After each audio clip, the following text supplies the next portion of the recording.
आप सभी से आग्रह है, पूरी वीडियो को देखिए और सब्सक्राइब कीजिए, बेल आइकन को दबाइए। आज ज़रूरत है भारतीय संस्कृति के बारे में हमारा विश्वास दृढ़ हो और उसको जगाए रखने के लिए इस चैनल को सब्सक्राइब कीजिए। इसमें आपका सभी का स्वागत करते हैं और हम बात करते हैं कि पिछली वीडियो में हमने बताया कि पुत्र प्राप्ति के लिए, केतु के लिए जो हम गणेश जी को इष्ट मानते हैं। गणेश जी सभी कामनाओं को सिद्ध करने वाले। पहली बात तो ये कि सभी नवग्रहों की शांति के लिए, उनके 12 जो रूप है 12 राशियों के लिए हैं और हम इस भावना को करते हैं क्योंकि सभी जो इष्ट है, जो भी इष्ट होता है किसी का, वो परम ब्रह्म परमेश्वर स्वरूप होता है। वो कोई ग्रह से संबंधित नहीं होता। लेकिन क्योंकि ज्योतिष के बारे में लोग थोड़ा सा लोगों की रुचि है, इसलिए हम इस बात को बार बार डिस्क्राइब कर देते हैं। हमारा लक्ष्य तो भारतीय संस्कृति को, हिंदुत्व को और जो हमारी वासुदेव कुटुंब परंपरा है, परिपाटी है, उसको हम चलाए रखना चाहते हैं। यही हमारा लक्ष्य है। तो इसी लक्ष्य की श्रृंखला में ये बताना चाहते हैं कि आज के युग में पुत्री, आज के युग में ही नहीं, अनंत काल से त्रेता द्वापर सतयुग में स्त्रियों को सम्मानित किया गया है, उनको बहुत इज्जत दी गई है। और स्त्री ही लक्ष्मी है, स्त्री के द्वारा ही लक्षण आते हैं परिवार में।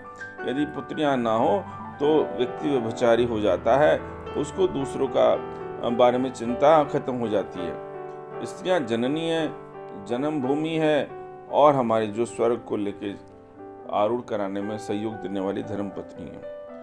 और यहाँ पर अब जब गणेश जी की चर्चा चल रही है तो गणेश जी की कहते हैं कि उनके जो रिद्धि और सिद्धि से विवाह हुआ, तो रिद्धि और सिद्धि क्या, रिद्धि क्या है? रिद्धि है बुद्धि देने वाली, और सिद्धि जो है वो है हमारी आध्यात्मिक शक्तियां प्राप्त होती हैं। तो इन सब से जब संयोग गणेश जी का होता है तो उनके जो है शुभ और लाभ रूपी कहते संतान होती हैं। यानी हम यदि आध्यात्मिक शक्ति संचित करें और बुद्धि से काम लें तो हमारे सभी कार्य में शुभता आएगी और सभी कार्य जो भी हम करें उनमें लाभ आएगा। ये इसका प्रयोजन है इन शब्दों का। हर एक विज्ञान है, शब्दों का विज्ञान है हमारे अध्यात्म में, देवताओं का चित्र का विज्ञान है हमारे अध्यात्म में, मूर्तियों का विज्ञान है हमारे अध्यात्म। भारतीय संस्कृति के देवताओं में जो पूजा परिपाटी में टोटल विज्ञान है। अब हम इसमें एक परिपाटी में स्तोत्रों की, गणेश जी के स्तोत्रों की थोड़ी चर्चा चल रही है। उसी श्रृंखला में एक स्तोत्र के बारे में बताते हैं जो कि लक्ष्मी प्राप्ति के लिए सर्वश्रेष्ठ स्तोत्र गणेश जी का। और उस स्तोत्र को मतलब से क्या है कि केतु तो कहा हमने, बुध जैसे कहा, लेकिन बुध भी ग्रह यदि किसी खराब होता है तो बुध क्या है, हमारी जो प्रैक्टिकल चीज़ों को, एबिलिटीज को रिप्रेजेंट करता है। आज के युग में बुध का ही सारा क्षेत्र है, सारा व्यापार, सारा मैनेजमेंट, हर चीज़ बुध के अधीन होती है। और बुध की जो प्रतीक स्वरूप होती हैं, जो मनुष्य के रूप में ज्योतिष में लाल किताब में बुध कहा गया है, पुत्री को, नंद को कहा गया है, बेटी को कहा गया है, बुआ को कहा गया है।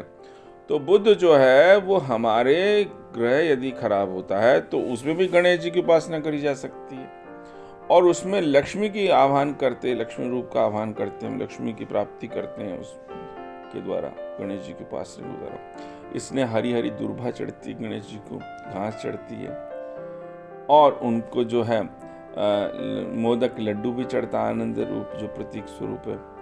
और उनकी जो शुभ्र वर्ण है, जो कान है, कानों में जो हम उनके कान बड़े बड़े दिखाते हैं तो बुराइयों को झाड़ने वाले शुभ्र उनके कर्ण हैं, जो सूप की तरह से हमारी बुराइयों को छाट देते हैं, अलग कर देते हैं। शुंडी है उनकी, एक दंत है, विघ्नों के नाशक हैं वो। तो उसमें जो एक स्तोत्र है भगवान गणेश जी का जो शास्त्रों में बताया गया, मैं उसके बारे में आपसे शेयर करता हूँ। लक्ष्मी प्राप्ति के गणेश जी का स्तोत्र है, उसका अर्थ भी बताता हूँ और डिस्क्रिप्शन बॉक्स में आपको लिखा हुआ मिलेगा। ओम नमो विघ्नराजाय सरसोखाय प्रदायिने दुष्टारिष्टा विनाशाय पराय परमात्मने लंबोदरम महावीरम नागयज्ञोपशोभितम अर्धचंद्रधरम देवम विघ्न विनाशनम। ओम ह्रां ह्रीं ह्रूं ह्रीं ह्रूं ह्राय हरय हरिम्बाय नमो नमः। सर्वसिद्धि प्रदोषि त्वं सिद्धि बुद्धि प्रदो भव। चिंतितार्थ प्रदस्त्वं हि सततम मोदक प्रिय है। सिंधुरारुण वक्तस्त्रैश्व पूजितो वरदायकः। इदं गणपति स्तोत्रम ये पठेत भक्तिमानरा तत्सदेहं च गेहं च स्वं लक्ष्मीर्नमन्ति।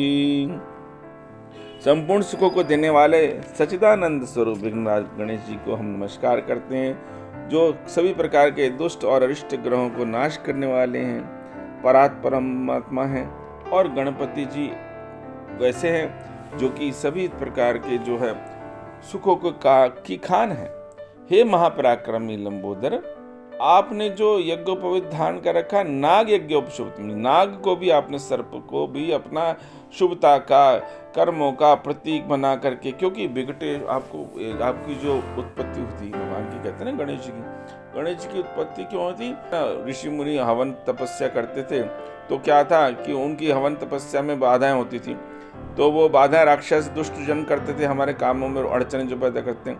लेकिन गणेश तो विकटमय है, विकटों को भी हरने वाले, ऐसा विकट रूप ले लेते हैं कि जो शत्रु होता है वो शत्रुओं को कष्ट देने के लिए स्पेशली उनकी उत्पत्ति की प्रार्थना करी देवताओं ने भगवान शंकर जी से।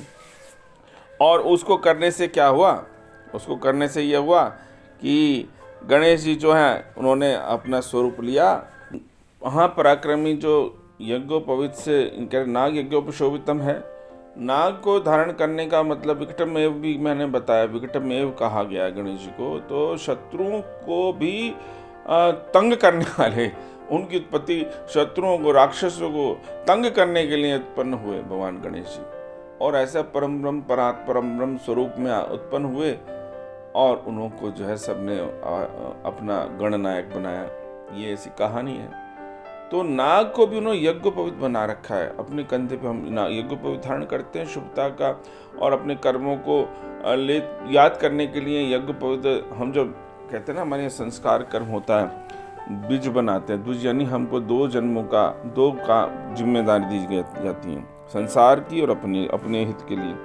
तो हमारे पर सभी प्रकार के नाग का रूप फन क्या राहु है, पूंछ क्या है सर्प की, केतु है, और पूर्ण सर्प शनि है। तो उसको तो उन्होंने अपना जो है यज्ञोपवीत बना दिया गणपति महाराज ने।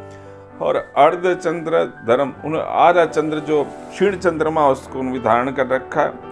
विघ्नों के व्यूहों को नाश कर देते हैं गणपति जी, और उनकी हम वंदना करते हैं ऐसे। वह हरम्बाय हर शब्द जो चलता रहता है, सृष्टि में सदा विद्यमान रहता है, उस शब्द रूप में जो रहते हैं भगवान, नाद रूप में भगवान गणपति जी सदैव विराजमान, हर जगह विद्यमान रहते हैं। ऐसे भगवान जी की बात कर रहे हैं हम। तो भगवान हम सबको सब प्रकार की सिद्धियां दें, हमारे आध्यात्मिक शक्ति दें, और हमें लाभ दें।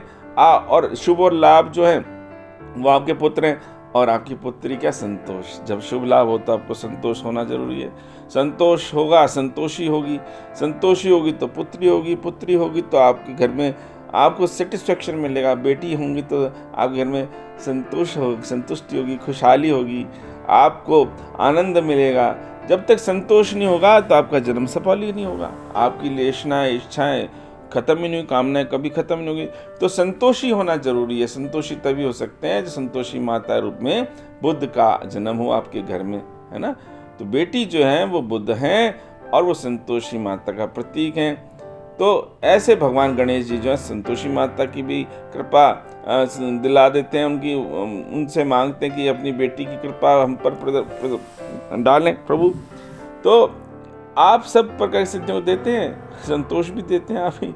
और आपका तो सदा ही आपको लड्डू प्रिय, लड्डू क्या छोटी छोटी बूंदियों से मिलके, छोटे छोटे खुशियों को मिलके आनंद का भंडार बन जाता है। और वो भंडार को हम बांटते हैं सब में आपस में। तो आनंद को बांटे हम, और मन के द्वार चिंता अर्थ को आप हर देते हैं।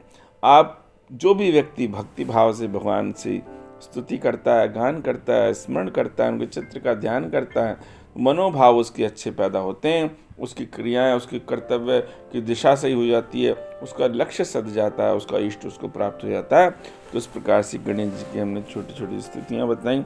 हम चाहते हैं हमारे भाव का प्रसार हो, और आप सबका हमको परिवार हम के रूप में हम सब साथ रहें, और अपने देश को आगे बढ़ाएं, विश्व को शांति प्रदान करें। धन्यवाद। डॉक्टर अनुपनाथ, आप सबका बहुत बहुत आभार करते हैं। धन्यवाद। नमस्कार। हमसे सीधा संपर्क साधने के लिए इस पर क्लिक करें।